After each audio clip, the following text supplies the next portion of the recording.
¿Qué tal amigos, amigas de Otra Mirada? Bienvenidos a una nueva edición de Mesa Política.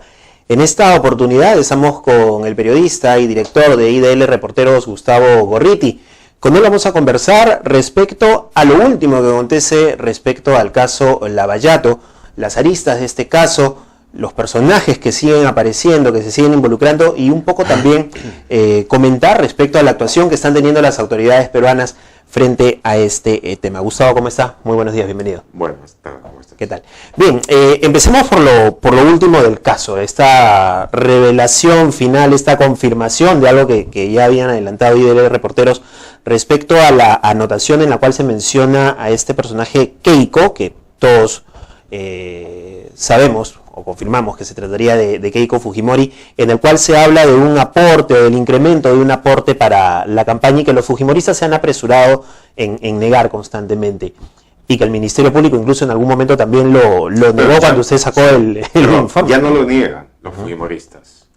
Ahora han empezado a admitir la posibilidad de que se haya dado, pero que quedó, según ellos, si se dio como una oferta, como un ofrecimiento, y que ese ofrecimiento supuestamente habría sido rechazado. ¿Cómo, cuándo, dónde, de qué forma? No queda dicho. No ha habido mayor discusión interesante sobre ese aspecto.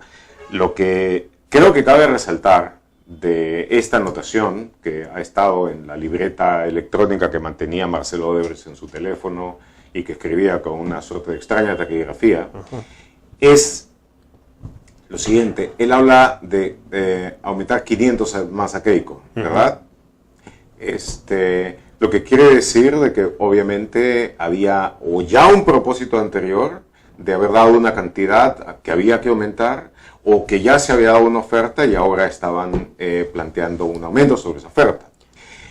En este momento ya no está en discusión si existió o no existió, porque luego de haberse enredado en sus propios pies, en sus propios zapatos, en sus propias mentiras, la gente de la Fiscalía, los fujimoristas y las legiones de lumpen que tienen en las redes sociales, luego de haberse enredado eso, ahora está claramente establecido lo siguiente.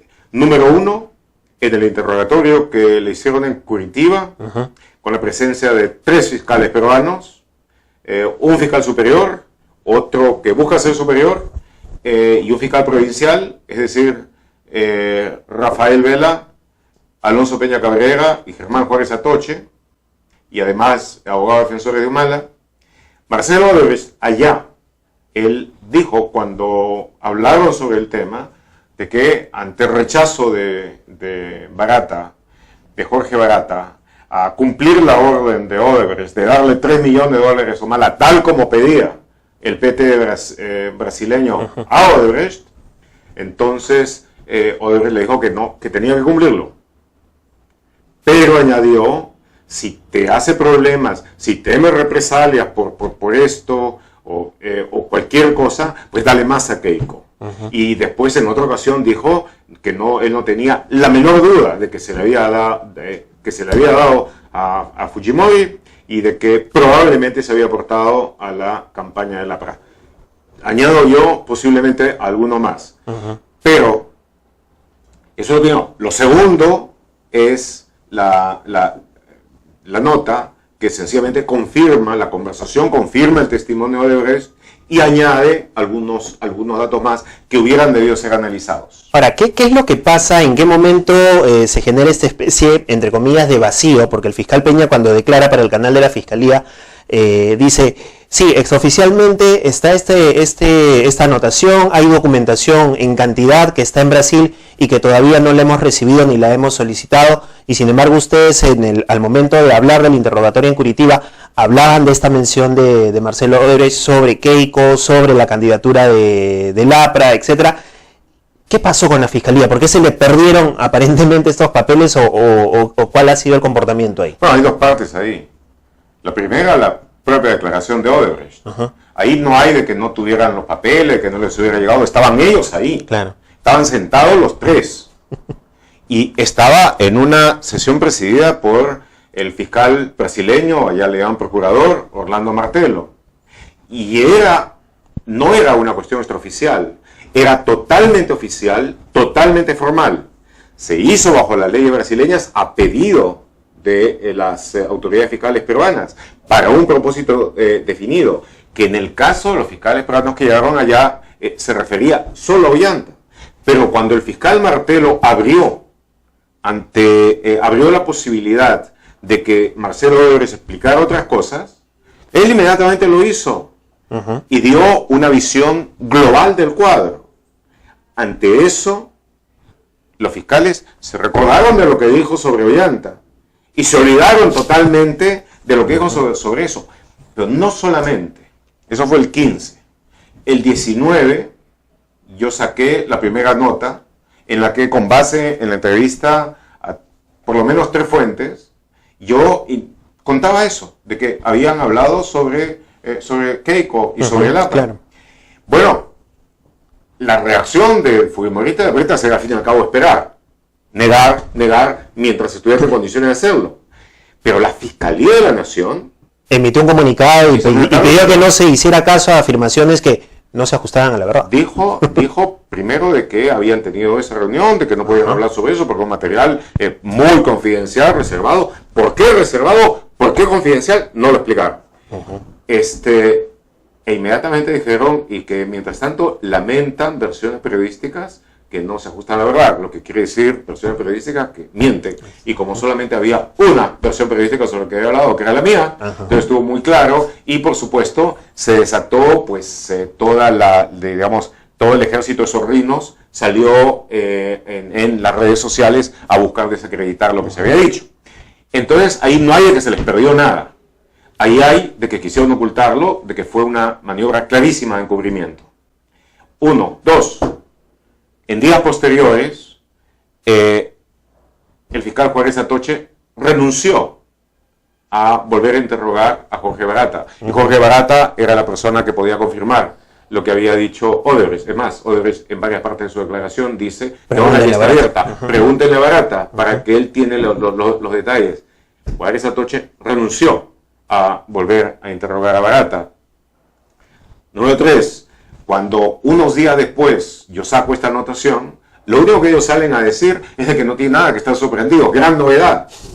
Y lo que había declarado Marcelo Odebrecht, ¿qué era?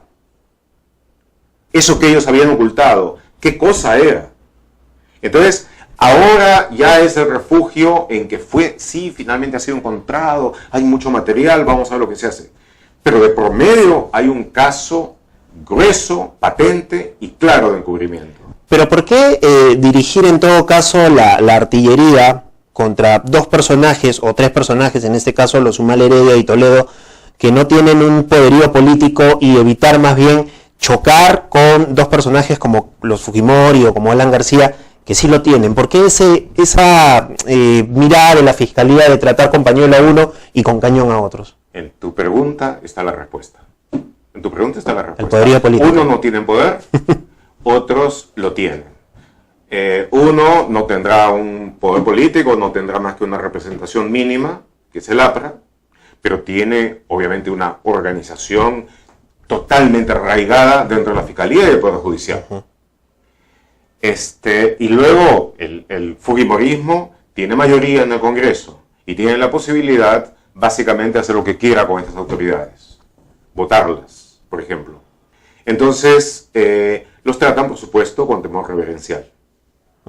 Eso está claro, o sea, no necesita interpretación, no necesita análisis, solamente de la exposición de los hechos que están delante de uno, es evidente.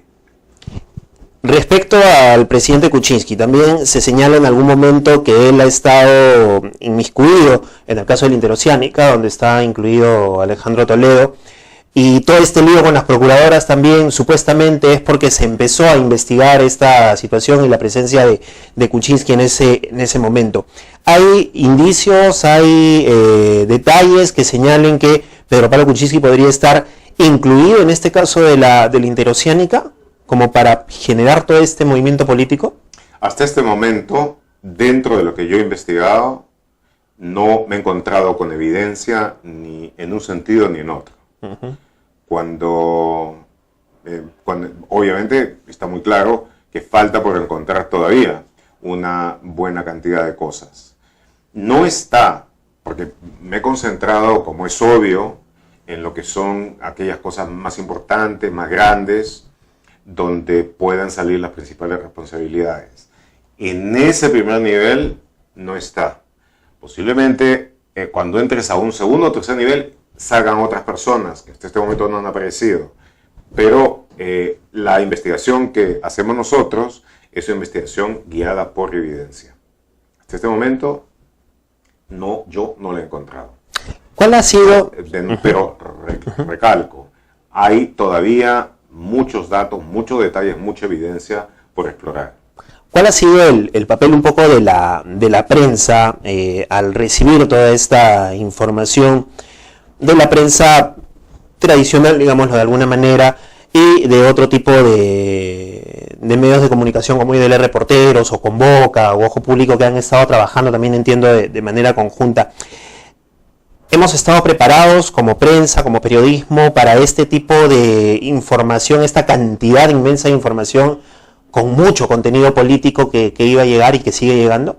IDL Reporteros ha estado perfectamente preparado. Hemos seguido la cuestión de lo que entonces para nosotros sea la probable corrupción de las compañías constructoras brasileñas desde el 2010. Y hemos sacado notas que eran una suerte de análisis diagnóstico de lo que se había hecho. Seguimos haciéndolo. De tal manera que hemos estado totalmente preparados. En el caso de otros medios, especialmente tradicionales, ciertamente no ha sido así. Uh-huh. Ahora, ¿qué efectos políticos pueden venir en los próximos meses con la información que siga llegando desde Brasil? Que era un poco lo que también estuvimos presagiando que iba a pasar, ¿no? Que las cosas iban a reventar no acá, sino de lo que saliera de Brasil. ¿Cuál va a ser un poco el panorama político en medio de toda esta situación de conflictividad que también hay? Hay fuentes de diversa información. La principal es Brasil. Uh-huh. Otra importante, relativamente secundaria, es Suiza, y finalmente Estados Unidos. Va a llegar información de Brasil. No es una información del todo completa, pero es una información lo suficientemente buena como para que, si es adecuadamente explotada y si además hay una relación dinámica con las fiscalías brasileñas, que son los que realmente tienen capacidad de investigar, entonces se puede llegar mucho más al fondo de las cosas. Pero el gran problema que hay es el abismo que existe entre la capacidad investigativa de las autoridades brasileñas, Fiscalía, Policía Federal, guiadas por un juez de la categoría de Sergio Moro, con la que existe aquí. Aquí ha habido, no cero, pero muy poco avance investigativo propio, y la mayor parte ha provenido de los arreglos bilaterales que ha hecho gente que ya había confesado en Brasil. A partir de eso, de esas confesiones, es que se ha podido avanzar aquí en esos casos. Hasta este momento, el manejo en algunos de los casos principales, por ejemplo, el de Toledo, ha sido muy deficiente, extremadamente eficiente.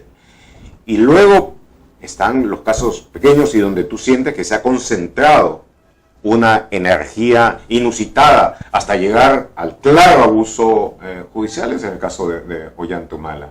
Pero sobre la base de la acusación de una contribución electoral, que en sí no es delito, se les ha dado una prisión preventiva que es exactamente el doble de la que en esos días se le dio a la persona que dejó encerrado en un container a la víctima del incendio de Mesa Redonda. Les han dado ellos el doble. Y en una situación en donde otros personajes no muestran aparentemente el arraigo que estos dos señores sí tenían, ¿no? Porque colaboraban, iban a las citaciones judiciales. En el caso de Keiko va cuando quiere, cuando no se sabe ahorita dónde está, por ejemplo. Ha sido un evidente abuso. Yo no quiero decir con eso de que no se les investigue. De que no haya datos que permitan suponer una alta posibilidad de que sean responsables.